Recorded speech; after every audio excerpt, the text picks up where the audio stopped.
Assalamualaikum warahmatullahi wabarakatuh. Kami dari kelompok 3 yang beranggotakan saya, Trisa, Najwa, Anissa, dan Pebi akan menyampaikan materi tentang sistem ekonomi komando. Berikut materinya. Saya akan menjelaskan tentang sistem ekonomi komando. Sistem ekonomi komando adalah menetapkan pemerintahan pusat sebagai pembuat kendali dan keputusan ekonomi. Sistem ini tidak bergantung pada hukum penawaran yang beroperasi dalam sistem ekonomi pasar. Ekonomi komando juga mengabaikan kebiasaan yang memandu ekonomi tradisional. Atas dasar ini, sistem daya produksi dan modal semuanya dikuasai oleh pemerintah.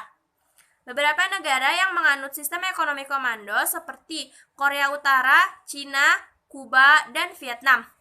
Ternyata sistem ekonomi ini memiliki dampak dan kelebihan terhadap masyarakat. Sekian. Bismillahirrahmanirrahim. Di sini saya akan menyebutkan kelebihan sistem ekonomi komando. Kelebihan sistem ekonomi komando terdiri dari 6. Yang pertama, mengurangi pengangguran. Yang kedua, tanggung jawab perekonomian pada pemerintah. Yang ketiga, terjaminnya masyarakat.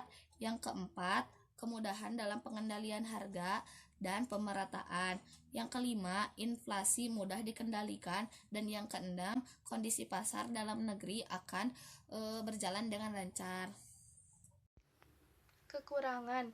Yang pertama, mobilisasi yang cepat seringkali terjadi. Yang kedua, negara sering menghasilkan terlalu banyak dari suatu produk, namun tidak dengan produk lain yang terkadang sangat dibutuhkan.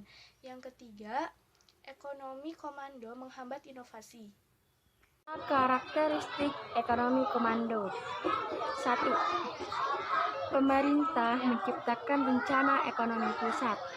2. Pemerintah mengalokasikan semua sumber daya sesuai dengan rencana pemerintah pusat.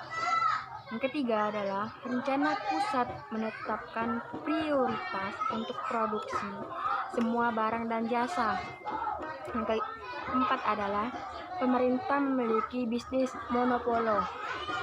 Yang terakhir adalah pemerintah membuat undang-undang, peraturan, dan arahan untuk menegakkan rencana pusat. Demikian presentasi dari kami. Mohon maaf bila ada kesalahan dan kekurangan.